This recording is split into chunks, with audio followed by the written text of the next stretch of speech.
शहर की लुगाई गांव को आई। मधु शहर में रहने वाली पढ़ी लिखी मॉडर्न लड़की है।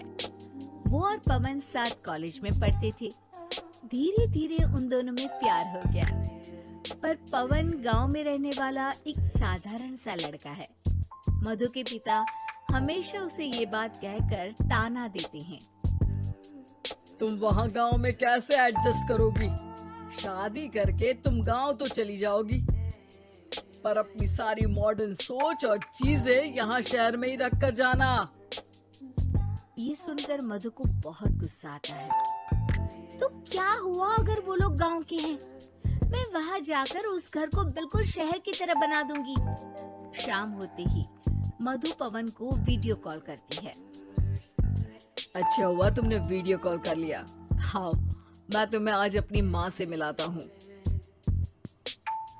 अरे बिट्टू, क्या कर रहा है? ये क्या है? दूर करना इस टुनटुने को। जाने कौन दिख रहा है इसमें तो। अरे माँ, आपकी बहू का वीडियो कॉल है।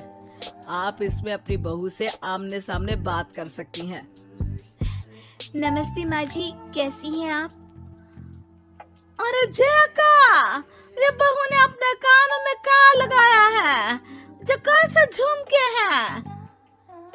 झुमके नहीं माँ जी, इन्हें ईयरफोन्स कहते हैं। इससे सामने वाले की आवाज और अच्छे से आती है। मैं आपको भी ला कर दूंगी। अरे नहीं नहीं, हमें नहीं ना चाहिए। हमारे कान बिल्कुल ठीक है। हाँ।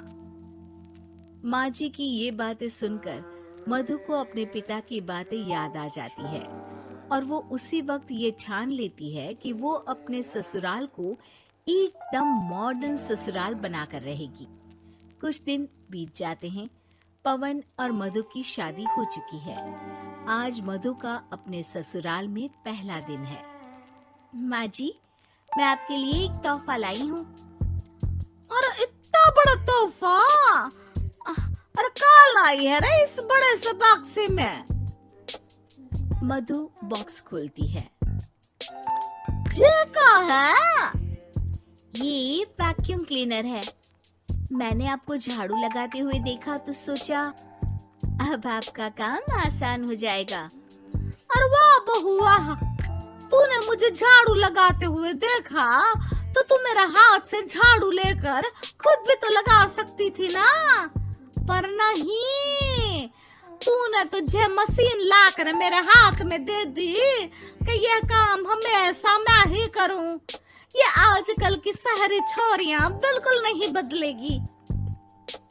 मधु को मन ही मन गुस्सा आता है, पर फिर भी अपना गुस्सा भूलकर मधु माँ जी को वैक्यूम क्लीनर इस्तेमाल करना सिखाती है।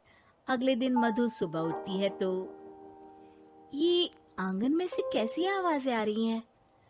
मधु दौड़ती दौड़ती आंगन में जाती है और देखते ही चौंक जाती है। अरे माँ जी, ये आप क्या कर रही हैं? और वो कहाँ है ना, सुबह मैं जब कुएं से पानी निकाल रही थी तो मेरे कान की बाली उसमें गिर गई थी। तो ये तेरा वैक्यूम ना सारी चीजें अपनी तरफ खींच लेता है ना, तो मेरी बाली भी तो निकाल ही देगा। उसी की कोशिश कर रही हूँ, पर न जाने क्यों अब ये चालू ही नहीं हो रही तेरी मशीन। अब वो चालू होगी भी नहीं, पर अब कुएं में से पानी निकाल क्यों रही थी? अरे कमाल करती हो ना बहू। पीने के लिए पानी क्या तेरे मायके से लाऊं मैं? अरे कुएं से ही तो निकालना पड़ता है। हाँ, पीने के लिए पानी, और वो भी कुएं से। मधु दिमाग लगाती है और थोड़ी ही देर में घर में वाटर प्यूरिफायर लगवा देती है। ये देखिए माँ जी, इसमें बस एक बार पानी भर देंगे तो नल में पानी साफ होकर बाहर आएगा। अरे वाह रे बहू, ये तो बहुत ही बढ़िया चीज है। रात हो जाती है। मधु जैसे ही प्यूरिफायर का नल चालू करती है तो वो अचानक से फट जाता है और सब जगह पानी पानी हो जाता है। अरे ये क्या हुआ?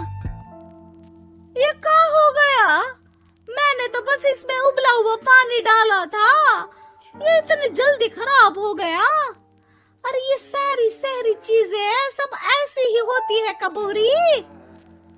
क्या आपने इसमें उबला पानी डाला था? हाँ तो फिर पानी तो तभी साफ होगा ना जब उसे उबालेंगे। ये मशीन का कोई जिन है जो हमने जो बोला वो कर देगी है? मधु को बहुत गुस्सा आता है। इस तरह तो मेरा अपने ससुराल को मॉडर्न बनाने का सपना अधूरा ही रह जाएगा। नहीं, मैं इस तरह से हार नहीं मान सकती। थोड़े ही दिन में मधु पूरे किचन को मॉड्यूलर किचन में बदल देती है। अरे वाह वाह, इतनी सारी अलमारियां। माँ जी मॉड्यूलर किचन देखकर बहुत उत्सुक हो जाती है। ये बक्सा का है? बहू ने शायद गलती से इसे यहाँ रसोई में रख दिया है, पर है तो ये बहुत ही बढ़िया। अगले दिन सुबह। अरे मायरी, क्या हो गया? मैं तो बर्बाद हो गई। मेरी सारी पूंजी जलकर राख हो गई। हे राम, अब मैं क्या करूं? माँ जी की रोने की आवाज सुनकर मधु दौड़ी दौड़ी किचन में आती है और इतना धुआं देखकर घबरा जाती है। ये सब कैसे हुआ माँ जी? ये आग कैसे लगी? ये सब तेरा इस मॉड्यूलर किचन की वजह से हुआ है, और ऊपर से तूने तिजोरी जो रसोई में रख दी थी। मैंने जैसे ही अपने गहने और पैसे इसमें रखे और बाहर से इस ताले को घुमाया, ये तो 5 मिनट में ही आग बबूला होकर फट गया। अरे माँ जी, ये तिजोरी नहीं है, ये तो माइक्रोवेव है।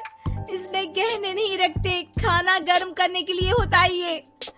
और ये जो आपने घुमाया ना, ये ताला नहीं है, आपने इसके टेम्परेचर को फुल कर दिया, इसलिए फट गया। माँ जी और जोर जोर से रोने लगती है।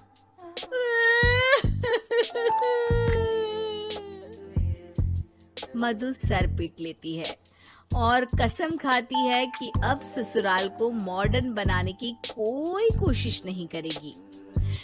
मुझे माफ कर दीजिए माँ जी, आप जैसी हैं वैसी ही ठीक है। मधु को अपने पिता की कही बात याद आ जाती है और मधु वापस घर और किचन को पहले जैसा ही कर देती है।